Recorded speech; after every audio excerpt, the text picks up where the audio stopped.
El tema de la ciencia de la complejidad ha sido abordado en otras ediciones anteriores de este Futuro Singular y en esta ocasión no podía ser menos que abordáramos más en profundidad una ciencia que nació hace 50 años, también en la década en la que nació Atam. Y en un día tan especial como hoy queremos ya dar la bienvenida a nuestro siguiente invitado. Él es considerado en este asunto una eminencia, es Ricard Soler, profesor investigador del Institut Català de Recerca y Estudis Avançats y actualmente trabaja en la Universidad Pompeu Fabra, donde dirige el Laboratorio de Sistemas Complejos del Parc de Recerca Biomédica de Barcelona. Él es licenciado tanto en Biología como en Física por la Universidad de Barcelona y se doctoró en Física en la Universidad Politécnica de Cataluña.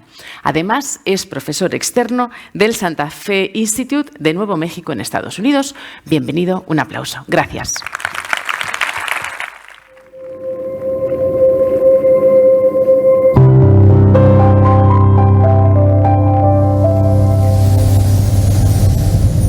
Bueno,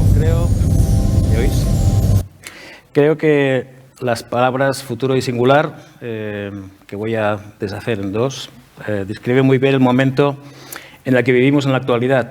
Vivimos un momento singular, en un sentido científicamente importante. Vivimos el momento en el que con este siglo empieza la posibilidad de realmente hacer ingeniería sobre la materia viva y abordar posibilidades que hace 20 años no podíamos más que soñar.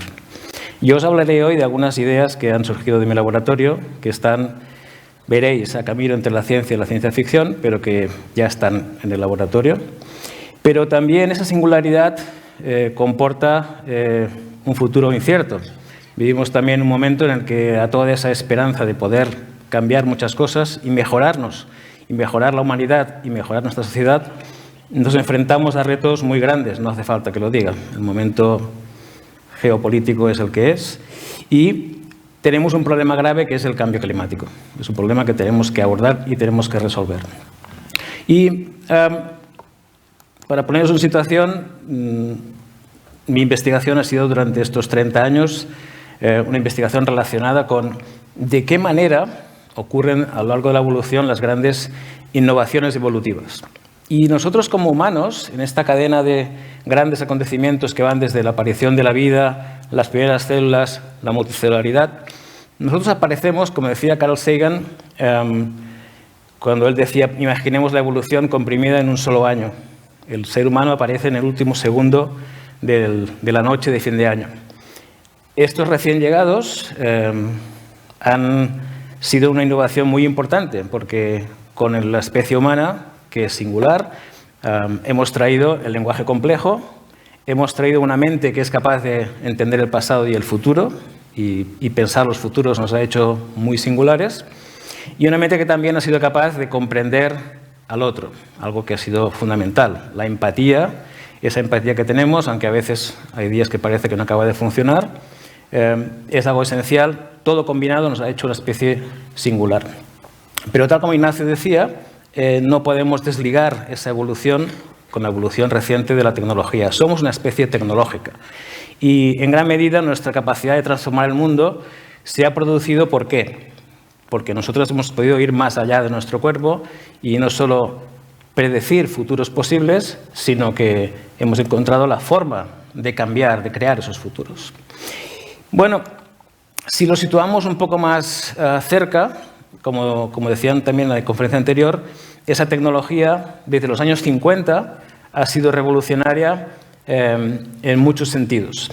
En los años 50 aparece lo que hoy llamamos la tecnología de la información, los primeros grandes ordenadores. John von Neumann, a quien tenéis aquí al lado del primer ordenador, que ocupaba un espacio enorme y que era mucho menos potente que cualquiera de vuestros teléfonos móviles.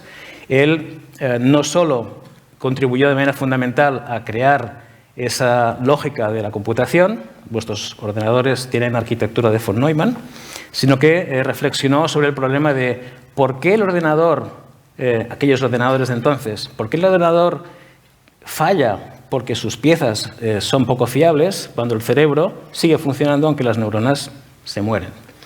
Y en la misma época, Hubo otra revolución, estamos hablando de años 40-50, otra revolución que fue la de decodificar el código de la vida.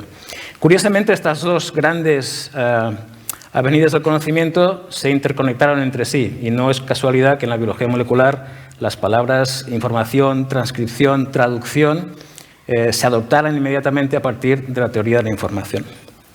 Y esa época creó una expectativa enorme, porque justo al principio, cuando se crearon los primeros ordenadores, también se crearon las primeras redes neuronales artificiales, el precursor de lo que hoy implica la tecnología que está detrás de ChatGPT, por ejemplo. Pero estábamos muy lejos de poder llegar a implementarla de una manera bastante poderosa.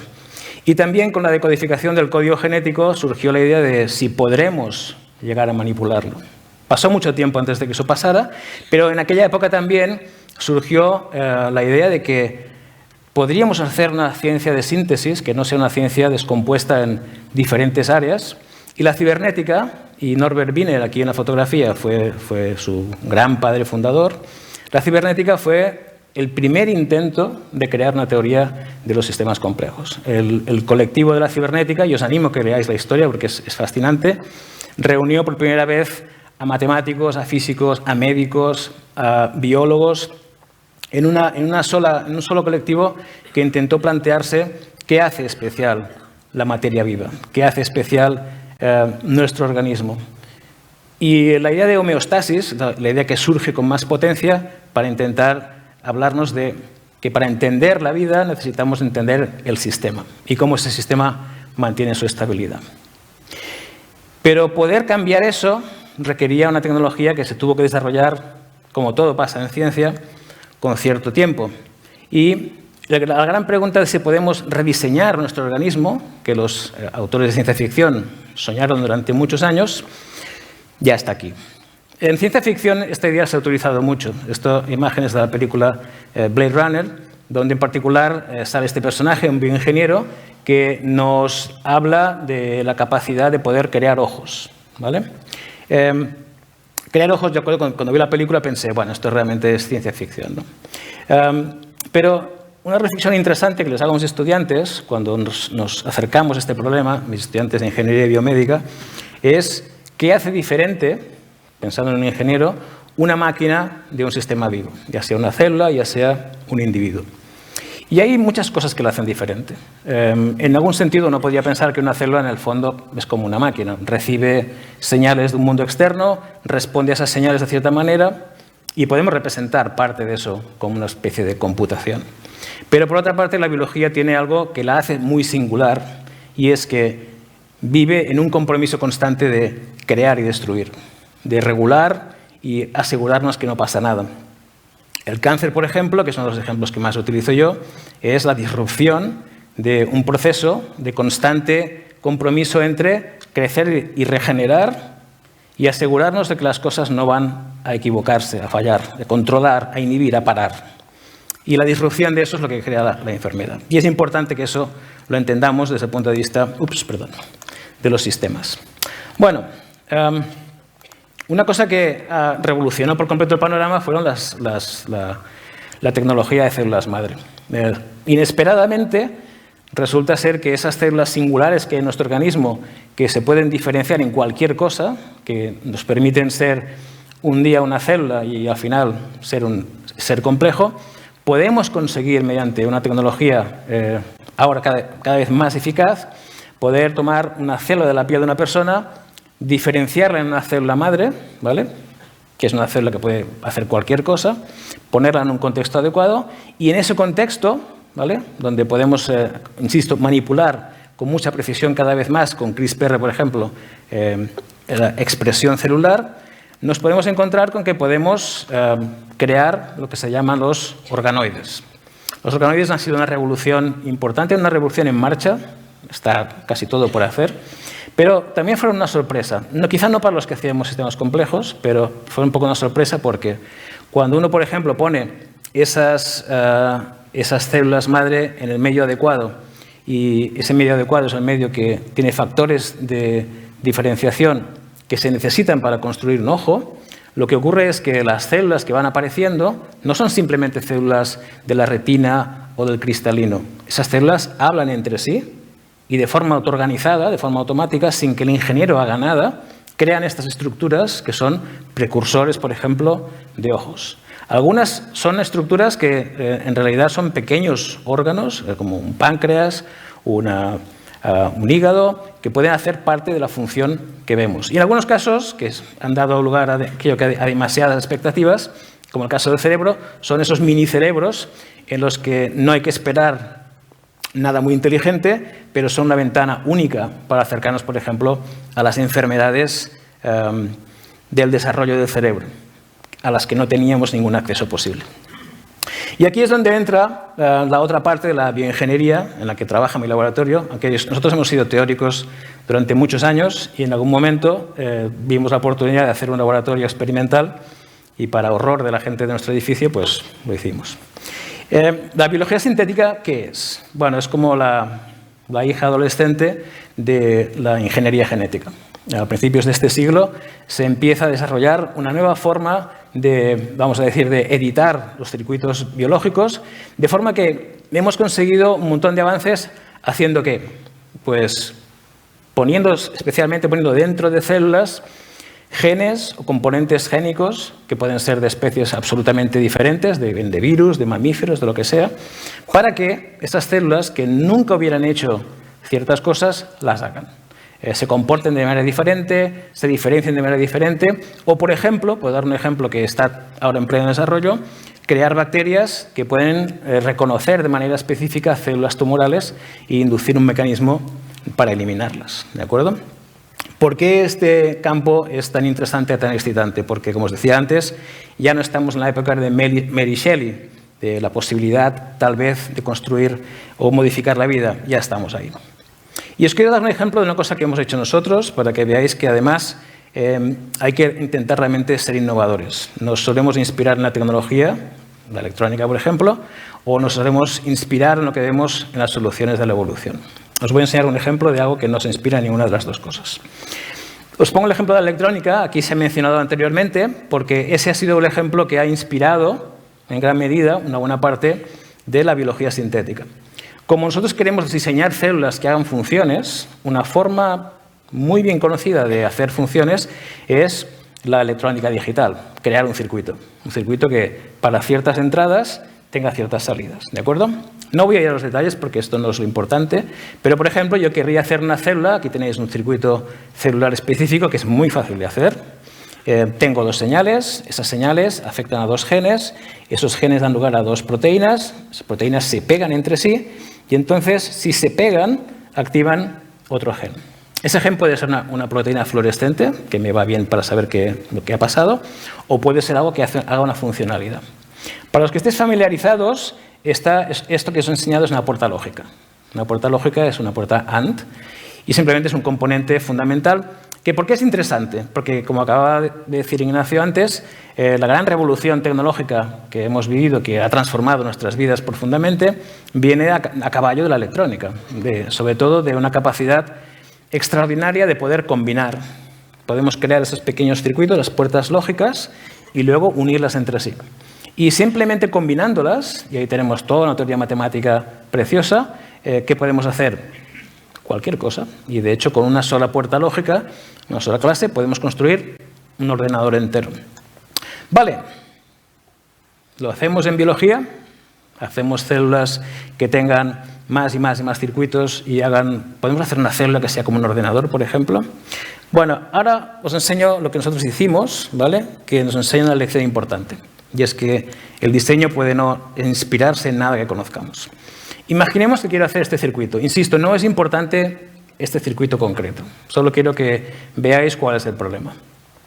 Imaginemos que quiero hacer una célula que capte 3 diferentes señales y con esas señales dé una respuesta que viene dada por una tabla. Y esencialmente este circuito, que se llama multiplexor, lo que hace es, hay una de las señales que selecciona cuál de las otras dos pasa a través. Es como si tuvieras un selector. Vale.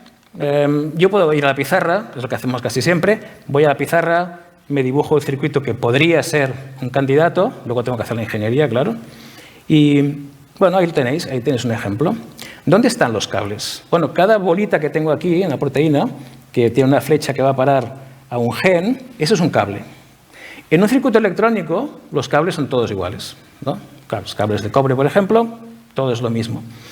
Pero en una célula eso no puede ser. Si yo te envío una señal de este gen a este gen, no es la misma que envío de este gen a otro, ¿vale? Hay una identidad. Y diréis, bueno, vale, pues ahí está el problema. En biología, las cosas se reutilizan constantemente, porque la biología es resultado de la evolución y los cables no afectan solo a un gen de un gen a otro, suelen afectar a unos cuantos. Y eso nos da muchos problemas, es lo que se llama el problema del cableado. Por ejemplo, cosas que nos han pasado. Diseñamos un circuito, qué bonito que queda en la pizarra, lo intentamos implementar y las células se suicidan. Hay un mecanismo que se llama el suicidio celular, que es si detecto que algo no va bien, las células acaban con sí mismas. Una cosa bastante frustrante, la verdad. Bueno, la solución que encontramos, ¿cuál fue? Una solución totalmente loca. ¿A que no cogeríais un circuito eléctrico y lo partiríais en dos y esperaríais que los circuitos desconectados siguieran funcionando?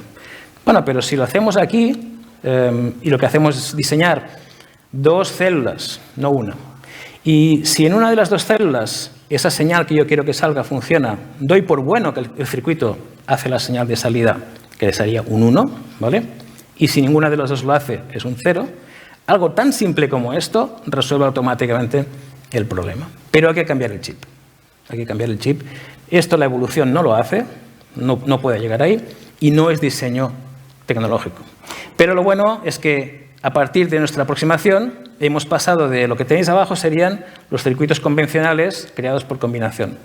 Lo que tenéis arriba es nuestros circuitos multicelulares creados por esta nueva forma de definir la computación. Y solo para que quede claro, un circuito que sería complicadísimo hacer dentro de una célula, con todas esas puertas conectadas y todos esos cables, lo podemos reducir a cosas tan pequeñas como 4 células con una ingeniería muy pequeña. Esto ha inspirado muchísimo a toda una generación, esperemos, de investigadores en nuestro campo, pero también cuando nos pusimos a pensar en dónde está esta nueva forma de computación dentro del universo de lo posible, nos encontramos con una cosa muy divertida, y fue que si hago un espacio de lo posible, y este es un candidato que propusimos nosotros, donde en un eje tengo lo que llamamos la complejidad cognitiva, cuán interesante es la información que se procesa en un sistema vivo. En el eje horizontal tengo si el sistema es líquido, ¿no? La sangre sería uno, o sólido, que es un tejido normal, el cerebro, etc. Y en el eje vertical, hasta qué punto el desarrollo, porque eso también es una propiedad de la biología, no de las máquinas, hay un proceso de construcción, hasta qué punto es importante. Y ahí puedo localizar un montón de cosas, cerebro, sistema inmunitario, todo tipo de sistemas, pero hay un agujero muy grande. Esa bola blanca que pongo ahí, ¿vale? Si busco sistemas reales, no encuentro ninguno, no lo hay.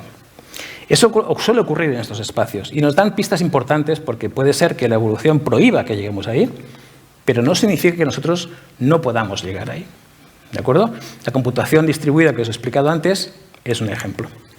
Pero hay más ejemplos. Os voy a dar 2 especulaciones que es trabajo presente.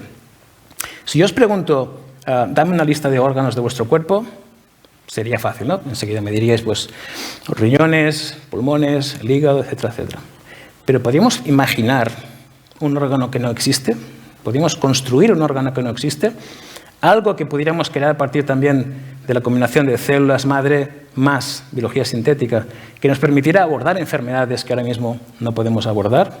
Bueno, eso también parecía ciencia ficción, pero ya estamos en esa dirección.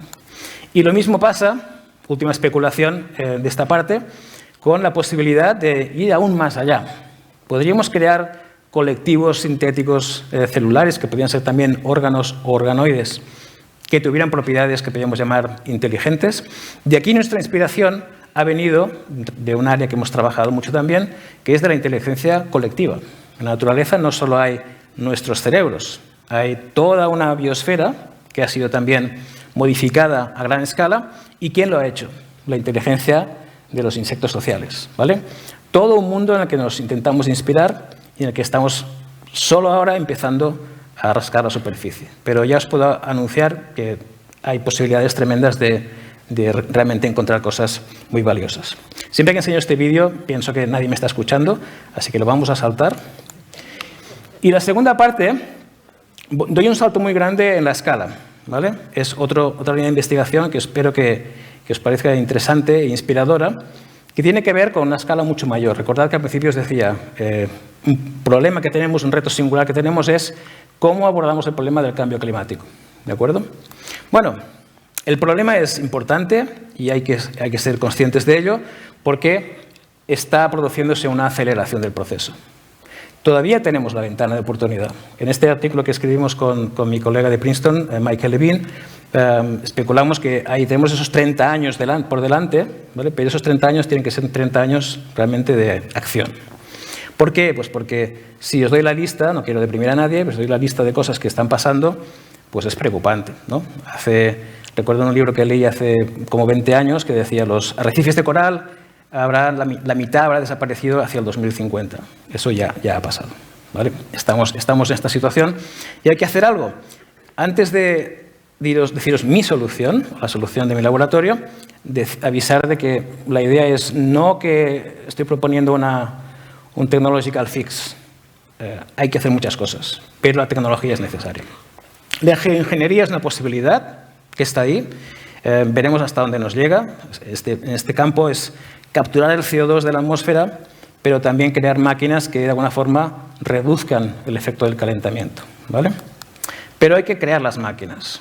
¿Cuál es la alternativa? La alternativa que proponemos es exactamente lo que os voy a decir, ¿y si hiciéramos ingeniería de la biosfera? Bioingeniería, ¿vale? Vamos otra vez a la biología sintética y en este caso nos acercamos al terreno de los ecosistemas, ¿de acuerdo?